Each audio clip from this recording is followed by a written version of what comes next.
Good morning, class 6th.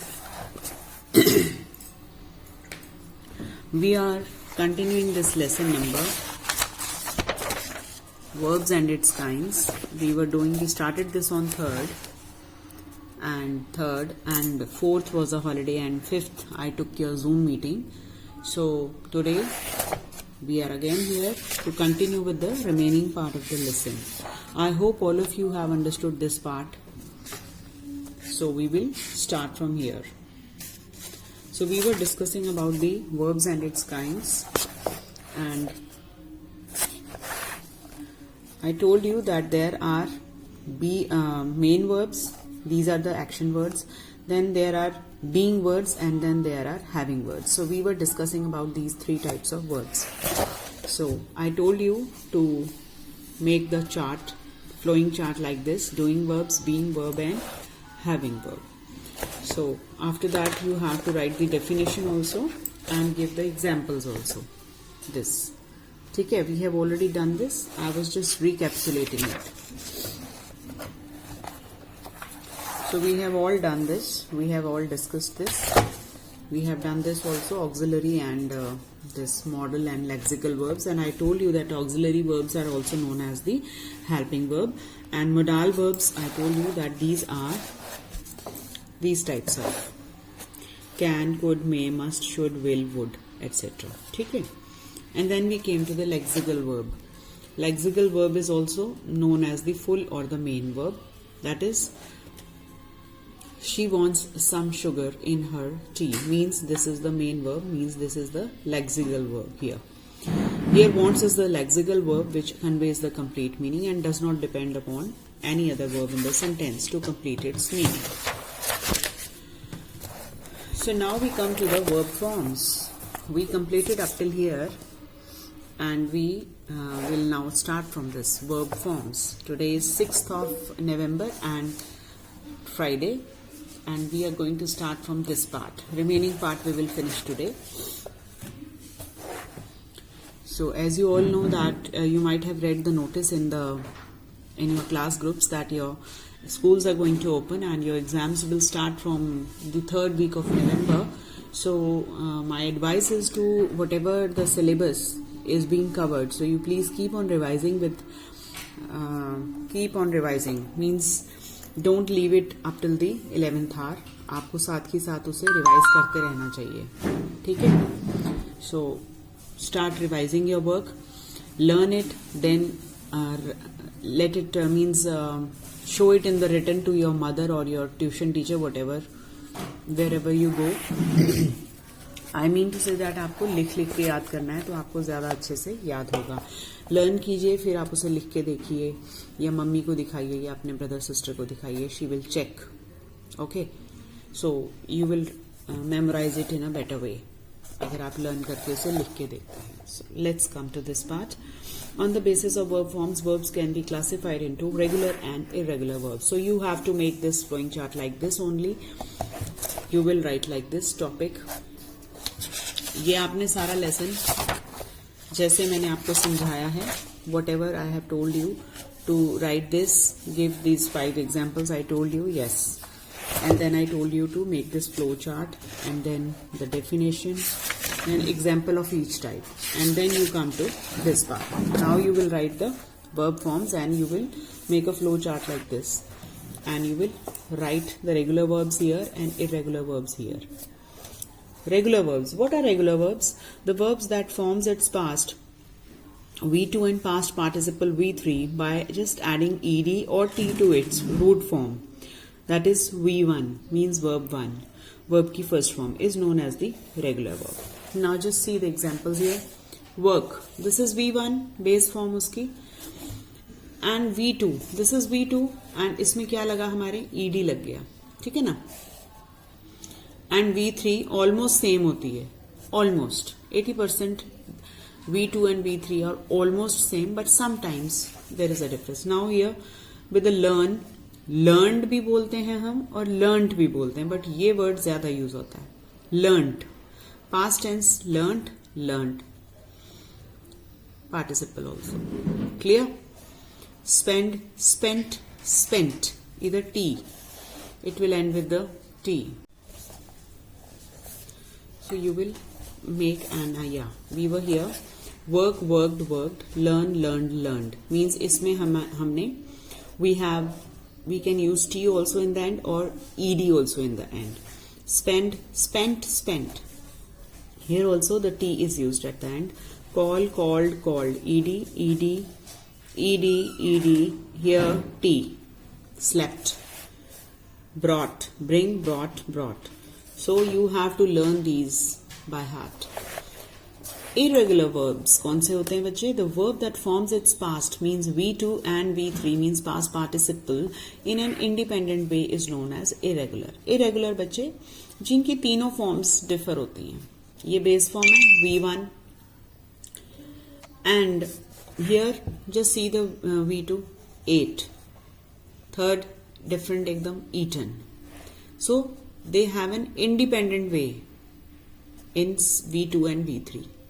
These are called irregular. Means जिनकी जो है form एकदम change हो जाती है V2 और V3 में. These type of verbs are called irregular verbs, and the verbs which just add ed or t in their V2 and V3 they are regular verbs. I hope I am clear with this.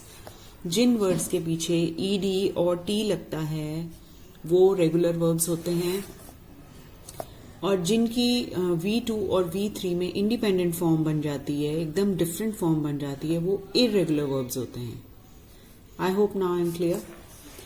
Just see go, went, gone, do, did, done, fly, flu, phloem, draw, Drew, drawn, drink, drank, drunk, cut, cut, cut. Cut का बच्चे कभी भी change नहीं होता है, remember.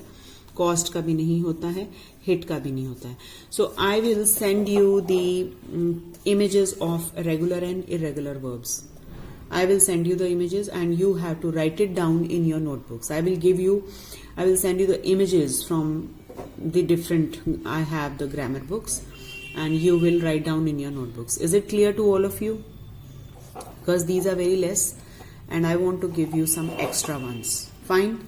So I will send you the images of regular and irregular verbs and you have to write down and memorize them. Learn भी करने हैं. पेपर आ रहे हैं आपके, your exams are approaching and I want all of you to score really very well. In order to express the time of action done by the subject of the sentence, we form V4 or ing form. V4 or ing form and V5 or present indefinite. जो V5 है बच्चे वो present indefinite में ही आ जाती है. Means उसमें S और ES का फॉर्म ही लगता है.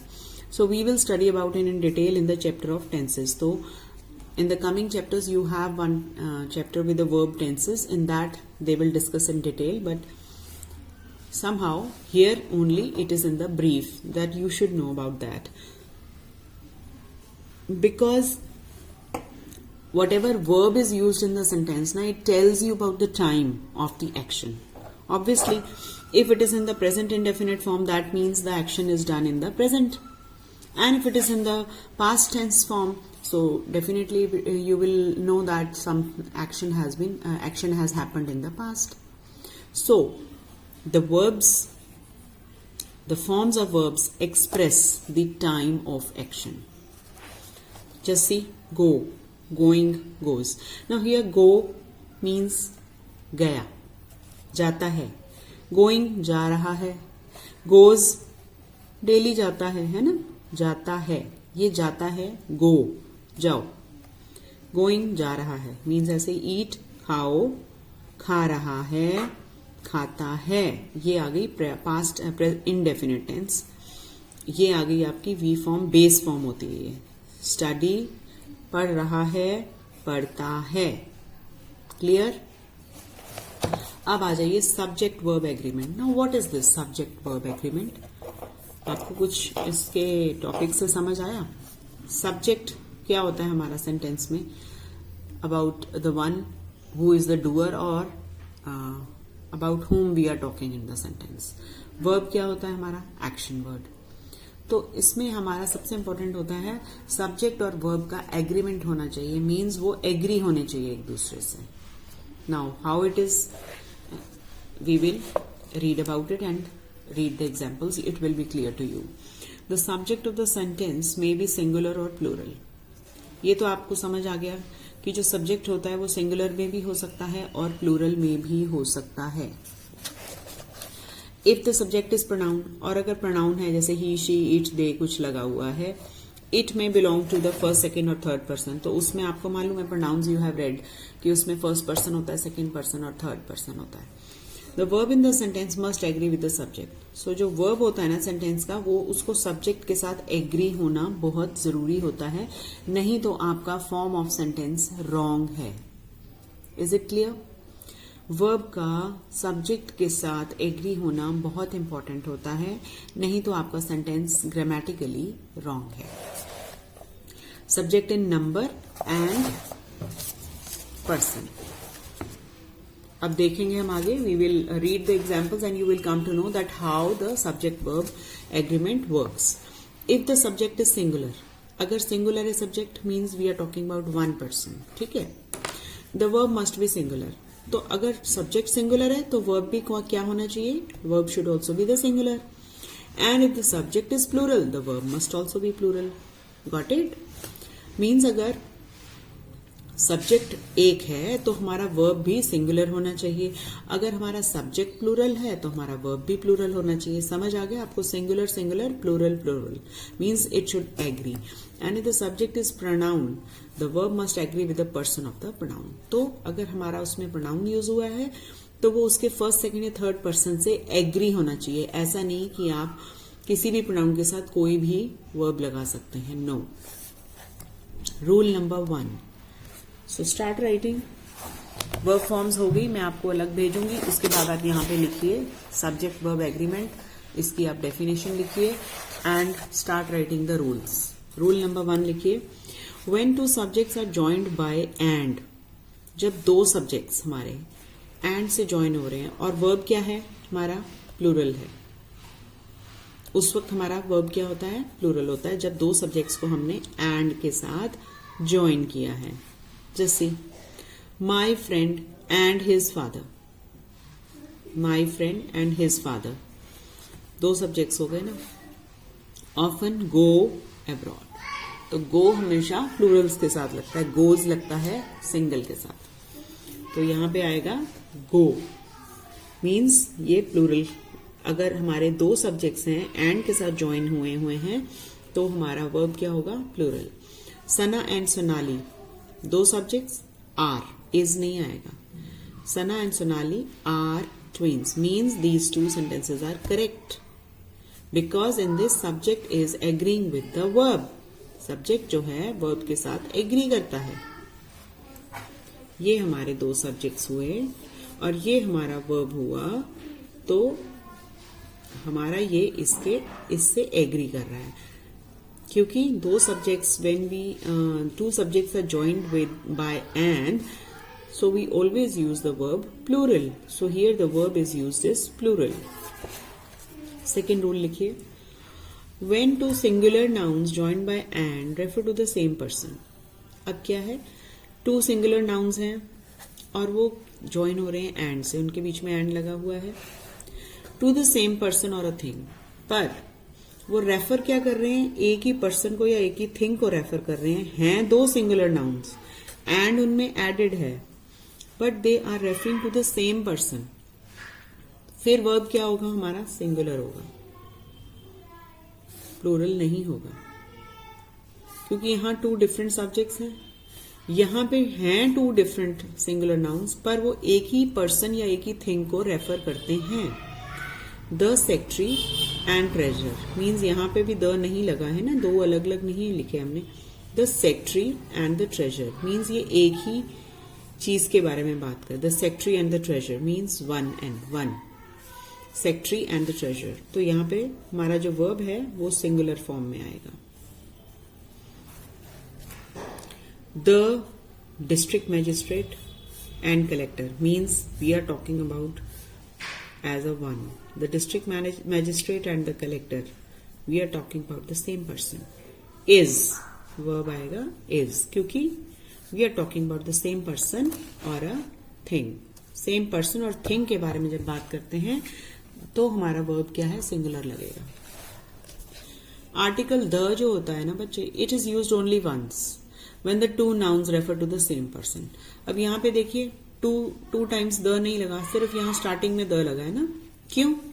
Because the is used only once when two nouns refers to the same person और a thing, because here they are talking about the same person. That is why the is used only once.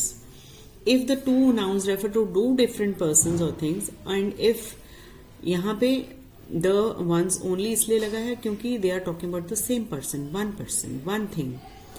But the will be used twice if they are talking about the noun refers to two different person, two things. The will be used before each noun.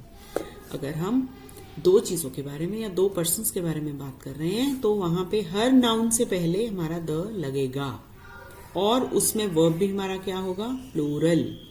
So you have to learn all these rules by heart.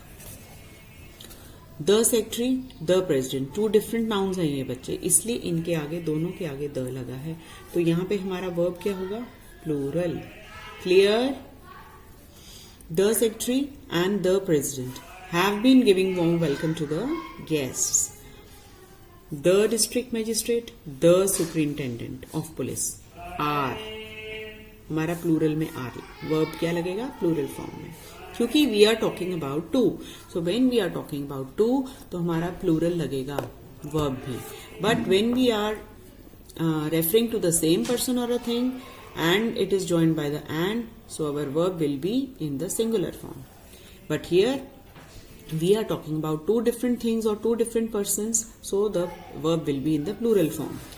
Rule number 3. If two different singular nouns joined by and express one idea. यहाँ पे भी हमारे to singular nouns हैं पर वो एक idea को express कर रहे हैं। The verb should be in the singular form. तो हमारा वर्ब फिर से सिंगुलर फॉर्म में होगा, जैसे ब्रेड एंड मिल्क, ये एक ही होते हैं बच्चे। वी टेक इट, इकट्ठे लेते हैं, हम इनको ले सकते हैं ना, ब्रेड के साथ हम मिल्क अक्सर लेते हैं in breakfast. So we consume these two things, we can consume, that is not necessary that all of you take, but yes we can take ना। So it is one and the same thing, bread and milk. So here our verb will be in singular form. Bread and milk is good for breakfast. Good for breakfast. Rice and curry. So now whenever you have curry, so you eat rice with that? Is it? खाते हैं ना आप लोग? तो rice and curry is expressing the one idea. So it is, the verb will be used in the singular form. Rule number 4. When two singular subjects are practically synonymous. जब हमारे दो singular subjects हैं, subjects हमारे दो ही हैं, singular हैं, पर वो एक ही मीनिंग देते हैं, प्रैक्टिकली सिनोनिमस। सिनोनिम्स होते हैं बच्चे सेम मीनिंग वाले, नियरेस्ट मीनिंग्स वाले। तो क्या हो गया, प्रैक्टिकली सिनोनिमस हैं, तो verb should be in the singular form. फिर भी हमारा जो वर्ब है उसमें सिंगुलर फॉर्म में लगेगा। कैसे? The law and order. Now ये जो लॉ होता है और ऑर्डर है ना, ये एक ही चीज है, इनका मीनिंग सेम होता है, law and order, but we use it collectively, हम इन्हें हमेशा इकट्ठे ही यूज करते हैं। The law and order situation in the state is, verb हमारा आएगा सिंगुलर में, वर्ब हमारा सिंगुलर में आएगा। His power and influence, again it is one and the same meaning, इनका मीनिंग सेम है, is on the decline. Power and position. Power and position. It is of the same meaning. Has, not have. Peace and prosperity. It is one meaning. It has one meaning, means almost मिलते जुलते हैं। Verb लगेगा is. तो बच्चे you have to learn all these rules. Okay. मैं आपको सिर्फ समझा सकती हूँ, लर्न तो आपने खुद करना है। जहां नहीं समझ आएगा मैम आपके पास है समझाने के लिए, बट लर्न तो बच्चे आपको करना है। Rule number 5. When the subject joined by either और, आइदर के साथ हमेशा और लगाते हैं, ये क्योंकि हमेशा ये कॉम्बिनेशन में लगते हैं, आइदर और, नाइदर नॉर, दोनों में से एक या दोनों में से कोई भी नहीं. Clear? Are of different persons. When the subjects joined by either are of different persons, the verb will agree in the person and number with the nearest one to it. Also, the plural subject must be placed nearest to the verb. अब ये क्या बोल रहे हैं कि अगर हमारा either or लगा हुआ है या neither nor लगा हुआ है सेंटेंस में, उसमें क्या होगा बच्चे कि जो वर्ब है ना वो पर्सन और नंबर, पर्सन का नंबर कितना है मीन्स देखो इधर आइदर राधा और रीटा कितने हैं, 2 हुए ना, with the nearest one two it. Verb क्या करेगा, जो उसके नियरेस्ट है, ये वर्ब है ना हमारा, तो उसके नियरेस्ट कौन सा लगा हुआ है, रीटा. ये सिंगुलर में है, प्लूरल में तो नहीं है ना. राधा और रीटा, ठीक है ना, इन दोनों में से. आइदर और मीन्स इन दोनों में से. Neither nor means इन दोनों में से कोई भी नहीं. Clear to you? So either Radha or Rita has done this mischief. या राधा या रीटा ने ये शरारत की है. Mischief means शरारत. तो हमारी रीटा भी जो है सिंगुलर फॉर्म में है, तो वर्ब हमारा सिंगुलर लगेगा. Am I clear? जो वर्ब के सबसे नियरेस्ट लगा हुआ है सब्जेक्ट हमारा, वर्ब को उससे एग्री होना पड़ेगा पर्सन और नंबर में. देखिए इधर neither Mohini not Sanika, again it is singular, तो हमारा वर्ब भी क्या लगेगा, सिंगुलर. ठीक है.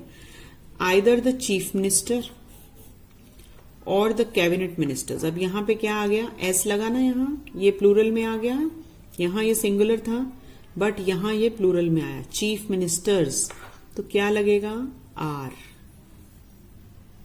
सब्जेक्ट हमारा जो नियरेस्ट है वर्ब के वो प्लूरल में है, तो यहां पे we will add are. Responsible for this problem. Neither you nor he, it is in the singular, so we will add is. Either you और I am. So when the nearest subject to the verb is in the plural form, we will use the plural verb. And when the nearest verb is in the singular, so we will use the singular verb. Is it clear to you? We will do the exercises. Now sixth rule है हमारा, write down all the rules and give the examples also. Okay, finish this lesson today only in your notebooks. Sums and products of mathematical processes. जो हमारे sums निकलते हैं या products को जो भी हम लिखते हैं ना और mathematically, they are expressed as singular. तो उनको भी हम singular ही use करते हैं and require singular verbs, और उनके साथ singular verbs लगते हैं. जो भी हमारे sums निकलते हैं, mathematical प्रोडक्ट्स निकलते हैं, प्रोडक्ट्स होती हैं मल्टीप्लिकेशन, सम्स होती हैं addition. So whatever the sums and products of mathematical process are expressed, उनको हम कैसे एक्सप्रेस करते हैं इंग्लिश में, अगर हमने कुछ लिखना हो तो उन्हें हम सिंगुलर ही यूज करते हैं और उनका वर्ब भी सिंगुलर ही लगेगा. Each is always singular. Each को हम, क्योंकि we are talking about each every ना, अगर मैं बोलूं ईच ऑफ द स्टूडेंट तो means I am talking about each one student of the class. So here each is always singular and requires a singular verb. तो each हमारा singular verb, singular subject होता है, तो उसमें singular verb ही लगेगा. Come on, let's do the exercise. Fill in the blanks with the correct form of the verb. The great poet and singer, क्या आएगा, is, क्योंकि singular में है ना, is dead. We are talking about the same idea. Great poet भी थे और singer भी थे, is dead. पढ़े थे ना हमने रूल्स, अभी आपको याद होगा. Many a man, singular है ना man, has made a mistake in life. Has, singular. One of the thieves, तो thieves क्या है बच्चे, plural है ना, तो यहाँ पे लगेगा. One of the thieves was caught by the, one of the thieves है.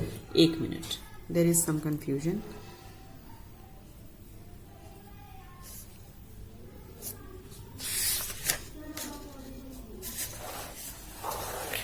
आई थिंक यहाँ पे one of the thieves was आना चाहिए.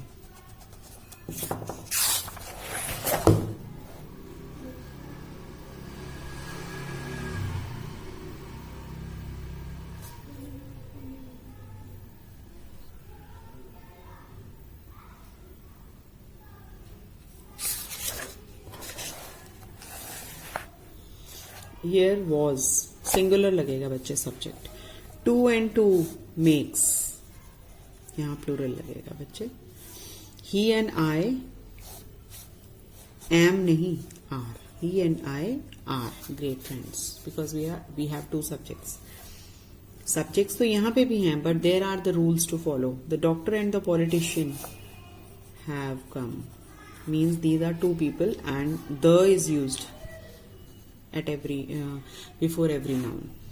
Each of the boys were नहीं, but each of the boys है ना, तो यहाँ पे mention था that each is always used as the singular. Was given, each is always singular, so each of the boys was given an apple. Dancer and the singer means we are talking about one idea has arrived. This rule, we have done this, the secretary and the treasurer, so we are talking about the same person or a thing. Slow and steady wins the race. Which of these bikes is yours? Which of these bikes is yours? Is because हम इसमें से एक की बात करें. Which of these bikes is yours? is आएगा. One of my friends has gone to. One of my friends, सब में से एक गया है. Oil and water, these are 2 different things ना. Do not mix, does not mix. Oil and water do not mix. Either you or your friend singular में है तो is लगेगा. She and I were in the college. Neither Vicky nor Vivian has. So we have completed this lesson. All of you complete this lesson in books as well as in the notebooks. Clear? So tomorrow we will start with this finite and non-finite verbs. जो ये मैंने lesson अभी verbs and kinds करवाया बच्चे. Go through it, revise it and complete it in your notebooks. Good day.